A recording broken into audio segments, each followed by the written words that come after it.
All right, another video book review. This one is for Dennis Lehane's The Given Day.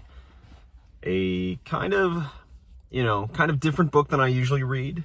Usually I'm in the fantasy kind of genre, sci-fi genre, but this is like historical fiction set in like post-World War I-esque, or like toward the end of World War I, America, up in Boston. And it focuses on the Boston strikes, which I didn't know happened, in that time period in which the Boston Police Department went to unionize. And a big strike happened, and a lot of political drama was happening in the Boston area at the time. Unions were getting bigger in the States. It's that part of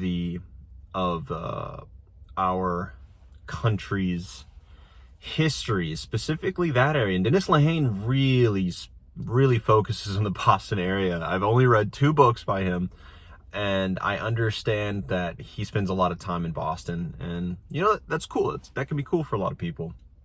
And I read Mystic River, and I thought that was a really good book, a really good mystery, but nothing to I'm not thinking about it all the time. That's not on my all-time list of best books ever. It was really, really good, but I don't think about it too often, to be fair. This book, I think it was a better book with better characters, but it's kind of in the same place for me, in which it was like really good. And while I was reading it, I thought it was going to be an all-time great, but I think it went too long. It dropped steadily down from like a 9.5 as it was going, and then it just went too long, and things didn't pan out as you'd want, and it dropped down to an 8 out of 10, kind of where Mystic River was at. I don't remember exactly what I gave Mystic River, but if I had to right now from memory, I'd give it an 8 out of 10, and I'd give this one an 8 out of 10 as well, because it's maybe both of them kind of like an 8.5 out of 10. Yeah, both of them like an 8.5 out of 10. Because I believe they're both overly long, if I remember correctly. This one, I'll just speak for this one, I guess, as it's more recent. It is overly long. The characters are really solid. Like, what I did notice about this book, and that it's different than maybe some other books that I've read, especially some fantasies, is that these characters feel real. They feel incredibly real. They feel the way they speak, the way they conduct themselves, the way life happens feels real. And that's, you know it when you see it, and it is incredibly interesting to read a lot of times, because you see a reflection of life. And it might be helpful that like this book did take place in the real world. It took place in history, right? And looking it up, like, it's afterwards, it is incredibly accurate. Like, this book is incredibly accurate with what happened, the characters, a lot of what was going on like actually happened. It's like a historical fiction book, really, just not like the Vikings or anything like that. It's a lot later, but you do feel like you're transported to that time, into a different world in that sense. And I did like that a lot more than Mystic River, in which you're kind of transported to a world that's like 20 years ago or something, and that wasn't very interesting as much as a setting to me. This one was completely different, a completely different world. 1918, you travel, that far back in the future, and it's a different landscape, a different environment, different everything. And in that you get like an incredible amount of racism still in the country at the time, as per this book, and that difference itself is obviously very strange, and you have to get used to it. You get the unions again building up, and how the difference between now and then, in like the history, 100 years of history of there being unions, has really changed the work environment in the United States. And I can't speak for anywhere else, but the United States for sure. And with that, you see how it is for these police officers before the unions have been strong enough and done anything really to affect like the working environment and pay for especially policemen, but for most jobs. Like that's a huge difference, and it's very interesting to see and very like heartening to see, because you're like, all right, like life might be rough at your job, wherever you're at, but at least you're not, working like almost, I believe it was like 7 days a week, 12 hours a day or something like that.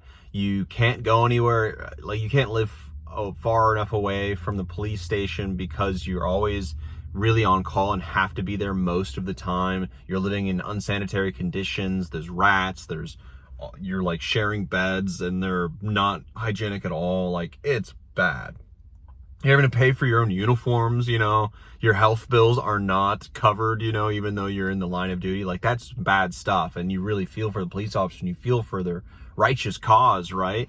Especially the main like character, you really feel for his struggle to get the police officers, fairly treated. And it's such a struggle, and the struggle feels real because the struggles did happen. Like, they happen in life with the police officers, with the mayor, with the commissioner, with all of that. Like the struggles between all of them and the public to get any kind of workers' rights was incredibly difficult. And as if you read this book, you'll just see how difficult that was and how disastrous that can be. Anyways, all of that was just such an interesting read. And then add on top of that, you get like in the beginning, you get a really great like prologue, but even though it's not a prologue, it's like a very great first chapter. And then sprinkled in is throughout the book, a handful more times, are chapters led by Babe Ruth, of all people. Babe Ruth. And it's these that really make the book feel incredibly unique, because you are put in the shoes of a very famous historical figure, and you go through the gamut, really. You run the gamut of emotions of like support, hate, like apathy, all of these things for this bigger than life historical figure who everyone knows, but doesn't really know, like, where was he in 1919? Oh, he was in Boston, I guess, or he was traveling around. There was a World Series, how the World Series was affected by the war, how in 1919, how black people kind of figured into it. Like, that first chapter with the ball game between the World Series teams versus like a really solid team of black guys, how that played out, that was one of the best short stories I've ever read. And it really did. I don't think it ever hit that high ever again in the book because of just how solid that first chapter was. But it was very unique reading in Babe Ruth's like point of view and how he was. I can't say much but good about this book. Like, there's so many parts and so many moving parts, and like the family drama is just intense and is fantastic. It's a family drama between like an overbearing, very precise, old ways father and mother, but father looms large, with his three sons. Danny, the main character, who is more rebellious in it, but is his own man, and the father respects him more because of that, even though they come to blows.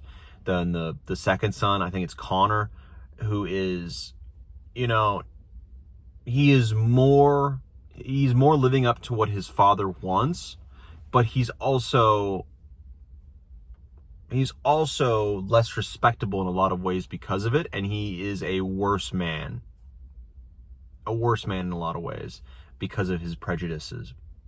And then the youngest brother, who is like 12 or something, and you see him kind of grow up a little bit.